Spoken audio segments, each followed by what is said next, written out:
Baby Tali, muling nasilayan ng mga fans.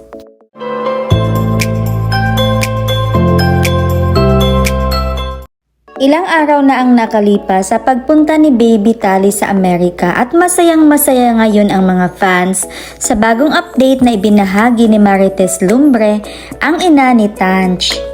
Kitang-kita sa mga mata ni Tanch ang kaligayahan habang karga-karga si Baby Tali at parang namamasyal kasama sina Davi, ang dalawang anak ni Army at ang ina ni Army.